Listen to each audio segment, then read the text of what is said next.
Bonjour et bienvenue pour vos guidances de la deuxième quinzaine du mois de septembre 2024. Donc je vous rappelle que ce sont des guidances générales. Ne prenez que ce qui résonne avec votre situation. Ce ne sont pas des prédictions ou des prévisions, mais des énergies avec lesquelles vous pouvez travailler pour progresser, pour vous inspirer. Vous trouverez dans la description sous la vidéo les liens vers les différentes playlists des différents types de guidances. Vous y trouverez également mon adresse mail si vous souhaitez me contacter pour une guidance ou un accompagnement personnalisé. Je vous remercie également de penser à mettre un j'aime, à bien vérifier, que vous êtes bien abonné, que vous êtes encore abonné, etc. Il peut y avoir parfois des fluctuations quand il y a des mises à jour sur YouTube. Et pour les personnes qui ont suivi donc mes aventures parisiennes, mon papa est décédé dimanche dernier. Donc voilà, il est parti en paix et il a retrouvé sa conscience. Donc tout va bien. Voilà, et nous allons à présent commencer. C'est à vous les cancers, donc pour votre guidance de la deuxième quinzaine du mois de septembre 2024. Donc nous allons commencer par l'énergie générale de la période. Alors nous avons la carte 37, l'élément feu. Et ici on vient nous parler entre autres de nouveaux départs, de recommencement, d'un nouvel élan qui s'insuffle finalement quelque part en vous.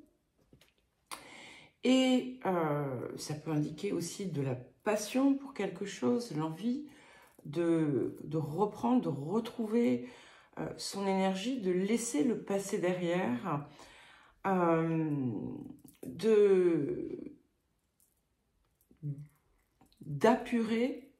d'épurer l'environnement, la vie, pour se tourner vers ce qui est réellement essentiel. Et c'est vrai que ça implique cette idée de purification aussi, en vraiment remettant en question les comportements, les choix et la façon d'être tout simplement. Alors, nous allons à présent regarder le point de guérison, de transformation, de libération de la période. Écoutez, nous avons les blessures anciennes. Donc, on vient ici appuyer finalement cette idée de purification, de nettoyage. Et vous pouvez peut-être en cette période ressentir en fait ce poids ancien de choses qui n'ont pas été résolues et qui peuvent vous être montrées ou ressurgir par des circonstances extérieures. Et il y a un rôle de déclencheur ici en fait, c'est-à-dire est-ce que je repars dans cette boucle ou est-ce que j'en sors pour entamer un réel nouveau cycle où je ne vais plus me laisser diriger par ces blessures et ensuite par mon ego. Alors attention, quand j'utilise le mot ego, voilà, c'est pas entaché de choses, de connotations négatives.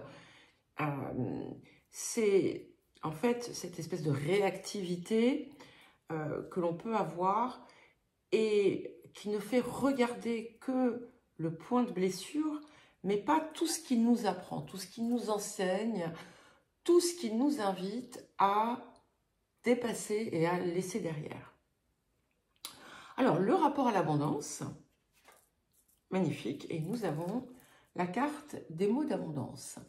Et cette carte ici vient vous rappeler que vous pouvez finalement apporter dans votre vie, manifester dans votre vie, créer dans votre vie ce que vous désirez à partir du moment où vous vous imprégnez en fait d'une énergie positive.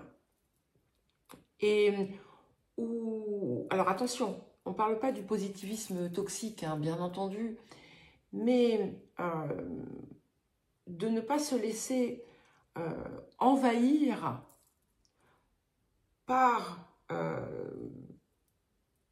les remous, l'envie de ressasser ces choses qui ont pu faire du mal et qui du coup, quand on se replonge dedans, ravivent cette blessure et nous empêchent finalement d'avancer autrement.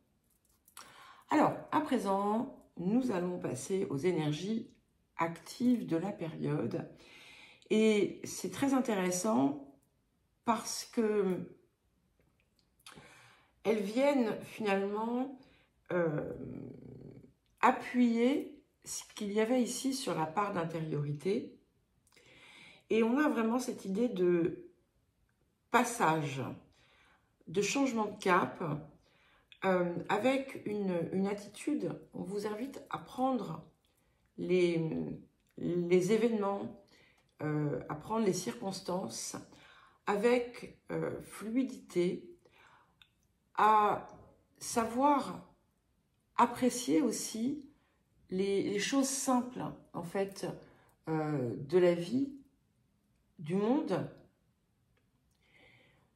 et en respectant aussi votre corps, votre rythme, vos rythmes. On a d'ailleurs ici quelque chose qui appuie autour de ça. Vous pourriez vous sentir peut-être fatigué, amoindri, débordé, et on vous met en garde contre certains excès, quels qu'ils soient, de toute nature qu'ils soient, c'est-à-dire que vous avez besoin en fait, enfin, vous avez besoin, non, je ne suis pas dans votre vie et je ne suis pas vous, mais on a cette idée en fait qui vous est transmise de trouver un juste équilibre. C'est-à-dire que plutôt que d'aller effectivement dans des formes d'excès, je ne sais pas, par exemple, je ne sais pas, vous avez une passion pour le chocolat, par exemple. Il y a beaucoup de gens qui ont ça. J'ai la chance de ne pas faire partie de ces personnes. Eh bien, et vous avez un petit coup de blues, et alors vous allez vous venger sur la tablette de chocolat ou les tablettes, hein, ou je n'en sais rien. Ça peut être tout autre chose. Et c'est au détriment en fait de votre corps. Donc on peut apprécier sans aller dans l'excès qui vient en fait ensuite vous porter préjudice. Ce que l'on voit aussi, c'est que il y a quelque chose là qui vient un petit peu se rappeler à vous autour de circonstances un petit peu pénibles, ennuyeuses, comme si, par exemple, je ne sais pas, un travail que vous avez pu trouver particulièrement laborieux et ennuyeux. Ou peut-être que vous avez pu redouter aussi de prendre tout simplement des temps de pause nécessaires. Par exemple, quand vous sentez justement une fatigue, eh bien, votre corps vous dit tout simplement il faut que tu te reposes. Hein. Et vous avez pu refuser d'écouter ça, et du coup, vous traînez, vous obligez en fait à continuer, vaille que vaille, coûte que coûte. Et là, on vous invite à remettre ça aussi en question. Ce que l'on voit, c'est que cette perte d'énergie que vous risquez d'avoir à un moment donné ou à un autre, eh bien, va faire place à autre chose. C'est-à-dire que, comme si quelque chose que vous pensiez avoir perdu allait revenir. Peut-être que, justement, ce goût de l'envie, par exemple, ou le plaisir dans vos activités ou dans ce que vous faites, si d'un coup ça vous était paru tout à fait inintéressant et fastidieux, eh bien vous allez retrouver l'envie. Maintenant, ce que vous retrouvez, ça peut être aussi autre chose. Ça peut être quelque chose que vous avez, un objet que vous aviez perdu, par exemple. Alors, ce que l'on voit aussi, c'est que vous pourriez être parfois induite en erreur.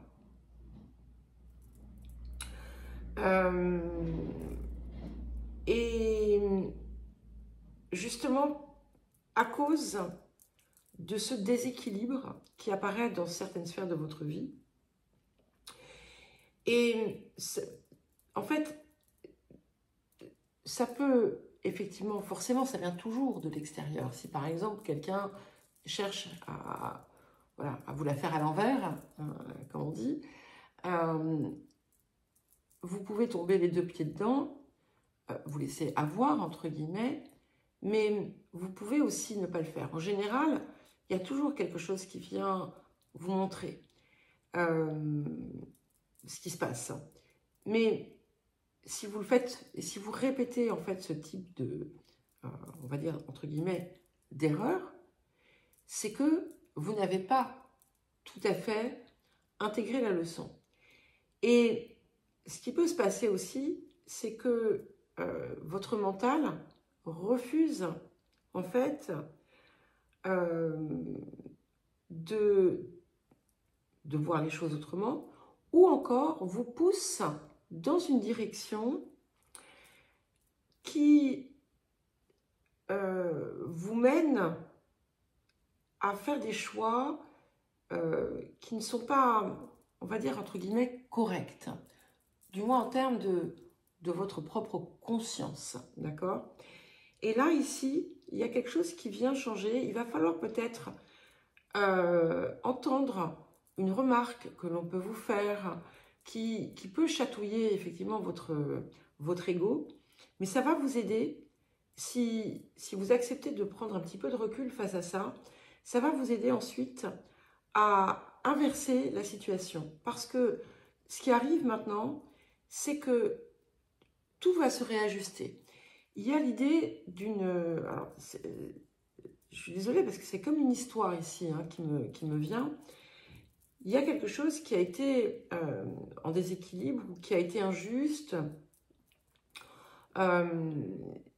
qui vous a blessé, hein, bien entendu. Et il y a cette idée qu'en fait, en ajustant finalement votre propre attitude, les choses aussi vont retrouver un nouvel équilibre. Et ce que l'on voit, c'est que après une période un petit peu chaotique, alors c'est pas forcément la période qui a précédé, ça peut être parce que vous êtes replongé par la pensée, en fait, hein, dedans.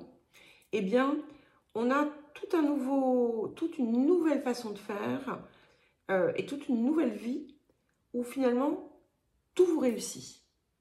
Tout vous réussit parce que il y a cette connexion, cette véritable connexion au cœur, à la part supérieure.